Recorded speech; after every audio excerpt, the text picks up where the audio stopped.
Hello મિત્રો, હવે સ્વાધ્યાય 10 નો દાખલા નંબર 13. હવે દાખલા નંબર 13 માં આપણી રકમ છે, ચોપડીમાં જુઓ. ઉગમ બિંદુમાંથી પસાર થતી અને y mx c એક રેખા છે. એની સાથે થીટા માપનો ખૂણો બનાવતી રેખાનું સમીકરણ સાબિત કરવું છે. y/x n ± tan theta upon 1 plus m tan theta. હવે અહીંયા આપેલું શું છે કે ઉગમ બિંદુમાંથી પસાર થતી એક રેખા શોધવાની છે. હવે મેં એને નામ આપ્યું ઉગમ બિંદુ, એટલે કે આ રફલી એક આકૃતિ દોરેલી છે આપણે. ઉગમ બિંદુ એટલે 0 0, એમાંથી પસાર થતી રેખા ધારો કે L2 છે અને આપેલ રેખા આપણને y mx c છે, જેને મેં L1 નામ આપ્યું. હવે ઉગમ બિંદુમાંથી પસાર થતી રેખા અને આ રેખા વચ્ચેનો ખૂણો આપણને θ આપેલો છે. એટલે કે આ રેખા ઉગમ બિંદુમાંથી પસાર થતી અને આ y mx c રેખા, એની વચ્ચેનો ખૂણો θ છે.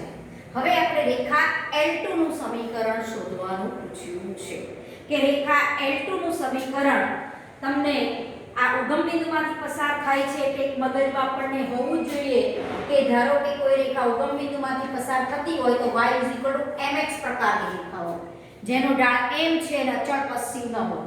અને આનો મતલબ પણ આપણે આગળ શીખ્યા છીએ કે y mx c રેખા એટલે એવી રેખા કે જેનો ઢાળ m છે અને y અક્ષ ને 0 c બિંદુમાં છેદે છે. એટલે આવી રેખા હોય કે મગજમાં કલ્પના થવી જોઈએ કે આ રેખા જે છે એ y અક્ષ ને 0 c બિંદુમાં છેદે છે અને જેનો ઢાળ m છે, એવી આ રેખા છે. પરંતુ જો આ જ રેખા માટે તમને જો આ રેખા જો ઉગમ બિંદુમાંથી પસાર થતી હોય 0 c ની જગ્યાએ જો 0 0 માંથી પસાર થતી હોય તો તમે x ને y અહીંયા 0 મૂકો તો c બરાબર 0 મળે. તો આ રેખા y mx પ્રકારની કહેવાય. ઉગમ બિંદુમાંથી પસાર થતી રેખા y mx પ્રકારની. અને મેં આગળ એક પણ વાત કરેલી કે ax by c બરાબર 0 હોય તો એમાં અચળ પદ જો 0 હોય તો તેવી રેખા પણ ઉગમ બિંદુમાંથી પસાર થતી હોય. તમે એમ કહો કે ટીચર એક વખતે આવું કીધું ને એક વખતે આવું કીધું, બંને એક જ છે. જુઓ આમાં કઈ રીતે બંને y mx c કહો કે ax by c 0 કહો. હવે મેં અત્યારે કીધું કે આ રેખા ઉગમ બિંદુમાંથી પસાર થાય છે એનું સમીકરણ મેં આમ લખ્યું અને પહેલા વાત કરેલી કે ax by જેનું અચળ પદ 0 હોય એવી રેખા ઉગમ બિંદુમાંથી પસાર થતી હોય. આમાંથી હું by ને કરતા કરું તો -ax લખાય, તો y a/b x લખાય. અને આ રેખાનો ઢાળ એટલે શું? -x નો સહગુણક ઢાળ એટલે m, -x નો સહગુણક ભાગ્યા y નો સહગુણક. તો આને m તરીકે ન લખી શકાય. તો આ રેખા અને આ રેખા બંને એક જ બતાવે છે, એક જ વસ્તુ બતાવે છે. એટલે તમે આ ઉગમ બિંદુમાંથી પસાર થતી રેખાને y mx પ્રકારે આપણે લઈ શકીએ. હવે મારે આ એક રેખા છે અને આ એક ઉગમ બિંદુમાંથી પસાર થતી રેખા છે. હવે જુઓ અહીંયા L1 રેખાનો ઢાળ આપણને m આપી દીધો છે. આ L1 રેખાનો ઢાળ m આપી દીધો છે. એટલે જે મારે L2 રેખાનો ઢાળ, ધારો કે હું આ ઢાળને m ની જગ્યાએ m2 કહું, ધારો કે L2 રેખાનો ઢાળ m2 છે. હવે બે રેખાઓના ઢાળ ખબર છે, વચ્ચેનો ખૂણો આપેલો છે. તો સૂત્ર છે tan θ m1 - m2/1 m1 * m2. ભાઈ માગેલ રેખા એ ઉગમ બિંદુમાંથી પસાર થાય છે અને એનો ઢાળ m2 છે, માટે માગેલ રેખાનું સમીકરણ y m2x થાય.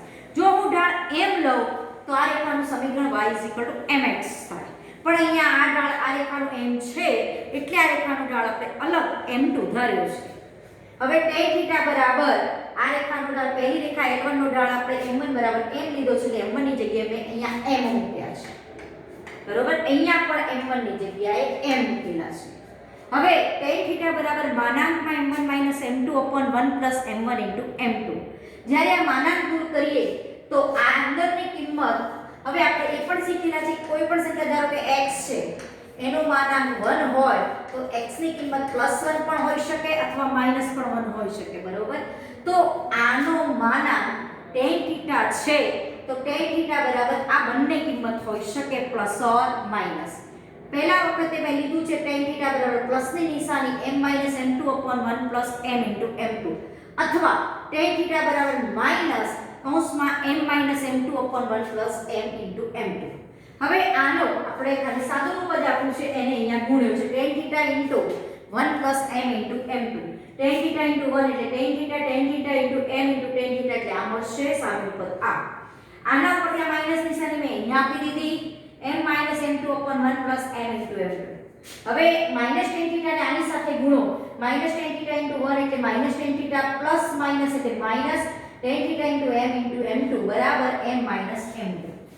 હવે આ જે છે આ m2 ને સામે લઈ ગયા એટલે પ્લસ m2 અને આ tan θ ને તમે સામે લઈ જાઓ એટલે માઈનસ tan θ. આમાંથી મેં m2 સામાન્ય કાઢે એટલે m tan θ + 1 અથવા તો 1 + m tan θ * m2 બરાબર આપો. m2 ને કરતા કર્યો એટલે આ પદ નીચે ગયું. એ જ રીતે અહીંયા પ્લસ m2 આ પદ m2 વાળું હતું તેને ત્યાં રાખ્યું, આ tan θ સામે લઈ ગયા. આમાંથી m2 કોમન કાઢ્યા, m2 ને કરતા કરો.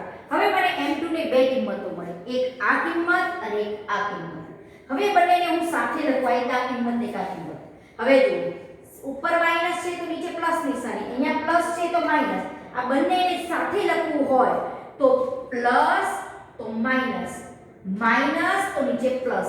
એટલે જો ઉપર પ્લસ માઈનસ ની નિશાની આવે m ± tan θ તો પ્લસ હોય તો પેની સાથે માઈનસ છે એટલે અહીંયા પ્લસ ની સાથે માઈનસ ને માઈનસ ની સાથે પ્લસ. આ બંનેને ભેગું કરીને તમે આ રીતે લખી શકો. આ જે m2 છે એની કિંમત સમીકરણ નંબર 1 માં મૂકી.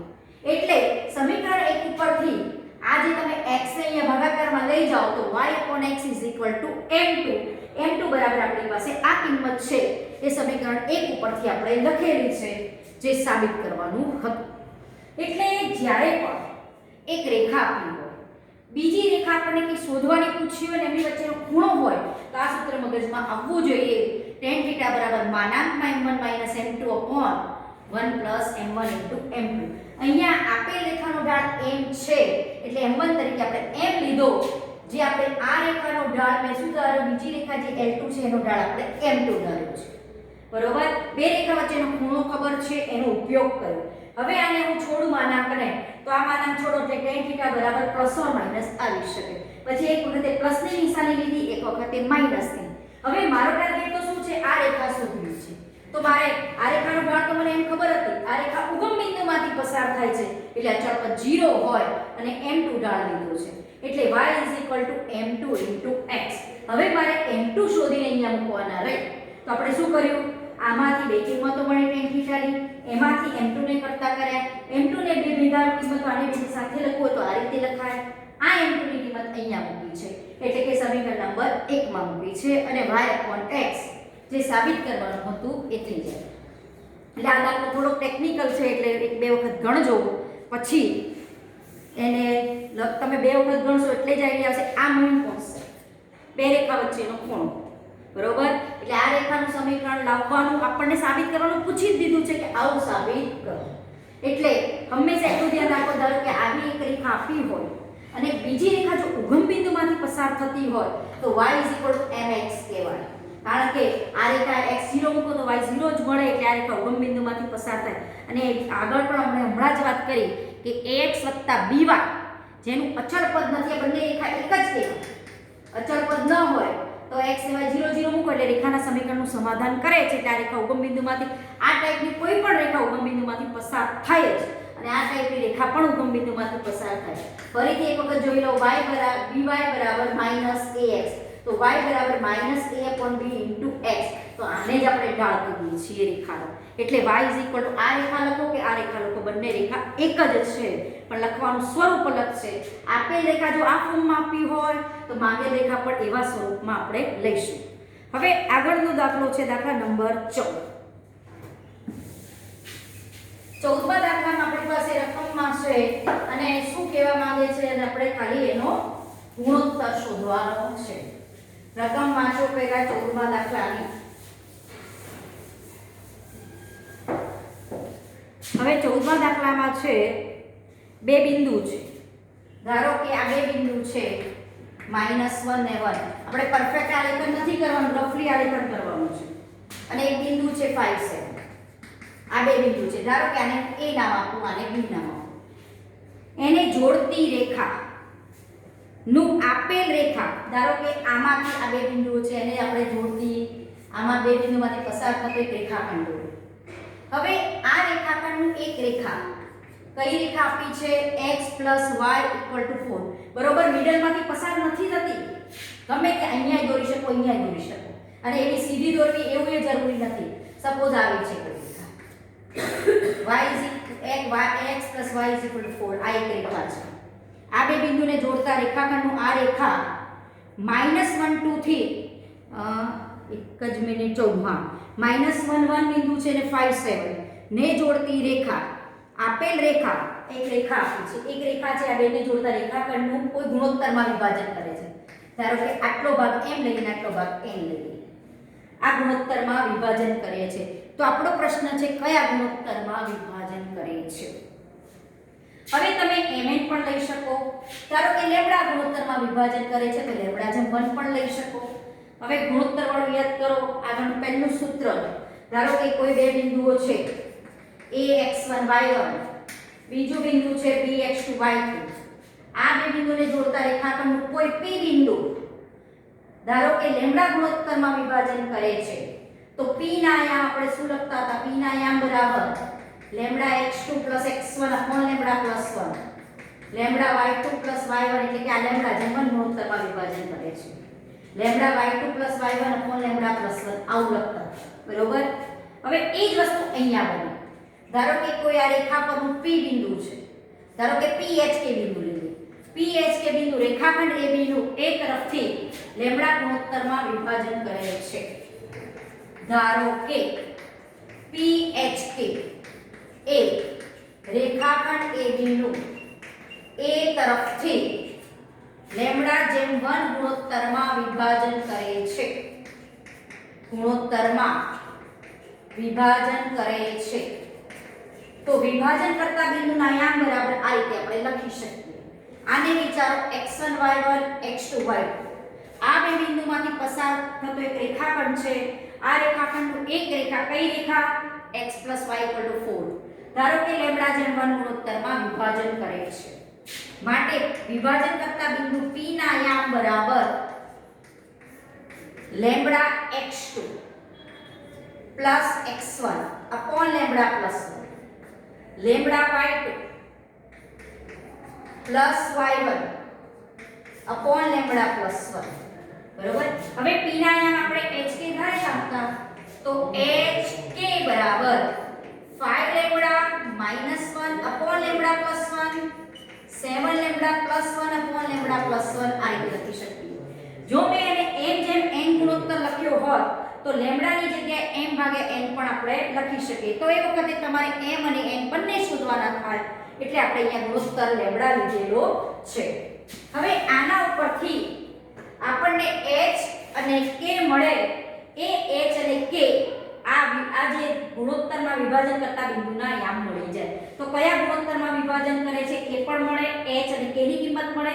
h અને k એ રેખા ઉપરના બિંદુ છે એટલે રેખાના સમીકરણનું સમાધાન કરે. હવે h બરાબર આપણને મળશે 5 લેમ્બડા -1 / લેમ્બડા + 1 અને k બરાબર મળશે 7 લેમ્બડા + 1 / લેમ્બડા + 1. આ hk બિંદુ છે એ રેખા ઉપર પણ છે એટલે રેખાના સમીકરણનું સમાધાન પણ કરે. અહીં phk એ રેખા x + y = 4 પર છે એટલે રેખાના સમીકરણનું સમાધાન કરે. હવે h + k = 4 બિંદુ છે રેખા ઉપર એટલે રેખાના સમીકરણનો x તરીકે h મૂકી શકો અને y તરીકે k. h બરાબર આપણી પાસે છે આ કિંમત, k તરીકે આપણી પાસે છે આ કિંમત બરાબર 4. લેમ્બડા + 1 લસા નીચે સરખો છે એટલે 5 લેમ્બડા -1 + 7 લેમ્બડા + 1 / લેમ્બડા + 1 અહીંયા ગયા 4 * લેમ્બડા + 1 એટલે 12 લેમ્બડા અહીંયા મળશે આપણને બરાબર 4 લેમ્બડા + 4 અને અહીંયા લાવો 12 લેમ્બડા - 4 લેમ્બડા એટલે 8 લેમ્બડા બરાબર 4. લેમ્બડા બરાબર 4/8 એટલે 1/2 એટલે લેમ્બડા ગુણોત્તર તમારું મળશે 1:2 ગુણોત્તરમાં આ રેખા આ બે બિંદુઓને જોડતા રેખાખંડનું 1:2 ગુણોત્તરમાં વિભાજન કરે છે. એટલે આ બે બિંદુને જોડતી તમે એ રેખા પણ કલ્પી શકો. ધારો કે બે બિંદુને જોડતો જે રેખાખંડ છે, રેખાખંડ એ રેખા ઉપર હોય જ, બરોબર. એટલે આ જે એક રેખા છે, આમને જોડતા રેખાખંડનું ધારો કે લેમ્બડા જે 1 ગુણોત્તરમાં વિભાજન કરે છે, તો વિભાજન કરતા બિંદુના આયામ મળે. આ બિંદુ રેખા ઉપર છે, રેખાના સમીકરણનું સમાધાન કરે, એના ઉપરથી આપણે ગુણોત્તર શોધ્યો છે, બરોબર. હવે તમને બીજા 14માં આપણે દાખલો ગણ્યો. 15, 16, 17 થોડાક દાખલા બાકી છે, એની વાત કરવાની છે. બિંદુ 1, 2 નું એક રેખાથી બીજી રેખાની દિશામાં અંતર પૂછ્યું છે. હવે આ કોન્સેપ્ટ થોડો નવો છે, એ જોઈ લઈએ. 15મો દાખલો, દાખલા નંબર 15. હવે 15મા દાખલામાં આપણને આપ્યું શું છે, રકમમાં વાંચો ફરીથી. બિંદુ 1, 2, એક 1, 2 બિંદુ છે, એક સપોઝ 1, 2 બિંદુ, આ 1, 2 બિંદુ નું રેખા 4x 7y 5. ધારો કે કોઈ એક રેખા છે, આમ વિચારો 4x 7y 5 0. આ એક રેખા છે. આ બિંદુનું આ રેખાથી એક બીજી રેખા છે, એને સાપેક્ષ અંતર શોધવાનું છે. બીજી રેખા છે 2x - y 0. હવે આ બિંદુ મૂકી જો આ રેખા ઉપર, એટલે 1 ને 2 મૂકો તો આ રેખાના સમીકરણનું સમાધાન કરે છે. x તરીકે 1 ને y 2 મૂકો, તેનો મતલબ કે આ બિંદુ જે છે રેખા ઉપર જ છે, બરોબર. સપોઝ એવું ન બને કે કઈ રેખા છે કે જે આ બિંદુ આ રેખા ઉપર નથી, તો પૂછ્યું છે કે 1, 2 નું આ બિંદુનું આ રેખાથી આ રેખાની દિશામાં અંતર શોધો. એટલે સપોઝ ધારો કે અહીંયા 1, 2 બિંદુ હોય અને આ એક રેખા છે આપણી 2x - y 0, તો આ બિંદુનું આ રેખાથી આ રેખાની દિશામાં અંતર શોધવાનું પૂછ્યું છે. એટલે આ બે રેખા વચ્ચેનું અંતર શોધવાનું પૂછ્યું. પણ આપણા સંજોગોમાં કહ્યું છે કે 1, 2 બિંદુ આ રેખા ઉપર જ છે, એટલે રેખાના સમીકરણનું સમાધાન કરે છે. એટલે આપણો મતલબ થયો કે 1, 2 એ રેખા 2x - y 0 પર છે. હવે એ રેખાનું આ રેખાથી ની દિશામાં અંતર શોધવાનું પૂછ્યું છે. એટલે જુઓ, ધારો કે આ રેખા મેં દોરી હોત, સપોઝ આ રેખા આપણી 2x - y 0 રેખા. સપોઝ 1, 2 બિંદુ ન હોત તો આપણે અહીંયા બીજી રેખા શોધવી પડત કે જેનું આ બિંદુથી આ રેખાનું અંતર શોધવાનું થાય. પણ આ બિંદુ ઓલરેડી આ રેખા ઉપર છે જ, તો એ મૂકી દો ત્યાં. 1, 2 બિંદુમાંથી આ રેખા પસાર થાય છે. હવે આ 1, 2 બિંદુ આ રેખામાંથી પસાર થાય છે. હવે 1, 2 નું આ રેખાથી અંતર પૂછ્યું છે. હવે 1, 2 બિંદુનું આ રેખાથી અંતર પૂછ્યું છે. એટલે વાસ્તવમાં 1, 2 બિંદુનું આ જે છેદ બિંદુથી અંતર શોધી કાઢવા, બે રેખાના છેદ બિંદુથી એટલું અંતર થાય, બરોબર. હવે બીજું પણ કહી શકો કે ટીચર આ છેદ બિંદુથી અંતર એટલું જ હોય એવું જરૂર નથી. આવું પણ થાય ને, આ બિંદુથી આ રેખાનું અંતર એટલે આ અંતર પણ આ બિંદુથી આ રેખાનું અંતર જ થાય ને. 4x + 7y + 5 0. આ બિંદુથી આ રેખાનું આ અંતર કહો કે આ અંતર કહો, બધું એક જ થશે. એ જોવાનું કયું અંતર પૂછ્યું છે એ આપણે શોધીએ. એટલે પહેલા આકૃતિ વ્યવસ્થિત દોરી અને એની સમજ કરવાની છે. 1, 2 બિંદુ 2x - y 0 માંથી પસાર થતું બિંદુ છે. એક રેખા આપી છે આપણને આ. સપોઝ વિચારો કે આ 4x + 7y + 5 0 રેખા છે. આપણી આ રફલી આકૃતિ છે, આપણે આલેખમાં નથી મૂકી એનું રેખા 1, 2 નું રેખાથી આ રેખાથી દિશામાં અંતર પૂછ્યું છે. ધારો કે આ 1, 2 બિંદુ. હવે અહીંયાથી આ જે આ રેખા છે, આ રેખા પણ તમારી 1, 2 બિંદુમાંથી પસાર થતી જ દેખાય છે. હવે આ બિંદુનું આ રેખાથી આ રેખાની દિશામાં અંતર પૂછ્યું છે, બરોબર. તો આનું છેદ બિંદુ શોધી કાઢવાના. છેદ બિંદુ બે બિંદુ વચ્ચેનું અંતર એ જ આ બિંદુથી આ રેખાનું અંતર બનશે. આ લંબ અંતર નથી, ધ્યાન રાખજો, આ લંબ અંતર નથી. ધારો કે આ એ બિંદુ નાનું છેદ બિંદુ B. તો આ બે રેખાઓ જે આપી છે, આ બે રેખાઓ એનું છેદ બિંદુ શોધી કાઢો. આ એનું છેદ બિંદુ આપણે B કીધું છે. હવે છેદ બિંદુ શોધવું હોય તો આ રેખાને હું 7 વડે ગુણી કાઢું એટલે 7y ઉડી જાય. 7 વડે ગુણો તો 14x - 7y બરાબર 0. આ ઉડ્યા એટલે આ તમારો આ બિંદુનો એક્સ્યામ થશે -5/28. -5/28 બિંદુ B નો એક્સ્યામ થશે. હવે 2x બરાબર તો y છે. છેદ બિંદુ શોધવું એટલે આ બે સમીકરણો પરથી x ને y શોધો. x ને શોધી કાઢ્યો. સમીકરણ 2 માં x ની કિંમત મૂકો. સમીકરણ 2 પરથી 2x બરાબર y, x બરાબર y/2, y ની કિંમત આપણને મળી -5/28 /2 એટલે 28 56. તો અહીંયાથી આપણે y ને કરતા કરવાનો છે. x ની કિંમત મળેલી છે. હવે x એટલે -5/28 અહીંયા મૂકી દો તો y બરાબર -5/14. એટલે આ બિંદુનો આપણને y આ મળ્યો આટલો -5/14 જેટલો. હવે આ બિંદુની આ રેખાથી આ રેખાની દિશામાં અંતર એટલે આ બે બિંદુ વચ્ચેનું અંતર માટે 1 2 નું રેખા 4x + 7y + 5 = 0 થી અંતર એટલે કે અંતર AB થાય. આ અંતર સૂત્રનો ઉપયોગ કરો આપણે અહીંયા x1 y1 x2 y2 બે બિંદુઓ શોધી કાઢ્યા. અંતર સૂત્ર ઉપરથી અંતર મળે x1 - x2 નો વર્ગ પ્લસ y1 - y2 એનો સ્ક્વેર. હવે આનું આપણે ખાલી આપવાનું રહેશે સાદુરૂપ આપી અને આપણે જવાબ કાઢીએ કે આનો જવાબ કેટલો નીકળે. કેલ્ક્યુલેટરની મદદથી તમે આનું સાદુરૂપ આપી શકશો અને છેલ્લે તમારે આનો જવાબ નીકળશે 23√5/18. 23√5/18 એવો જવાબ નીકળે છે. 23√5/14 ને 4 અહીંયા 18 છે. 14 ને 4 18 અહીંયા 18 છે એટલે અહીંયા 18 અહીંયા 9 બરોબર. 9 દુ 18 તો અહીંયા 18 અને અહીંયા 9 છે બરોબર. એટલે નીકળશે 14 ને 4 18. હવે જુઓ અહીંયા 18 + 5 અંદરનો ખાલી લસાવો છું. 18 + 5 23/18 નો વર્ગ પ્લસ 9 દુ 18 18 ને 5 23/9 નો વર્ગ બરોબર. આટલું દેખાય છે આપણને. આપણે સાદુરૂપ આપી દઈએ.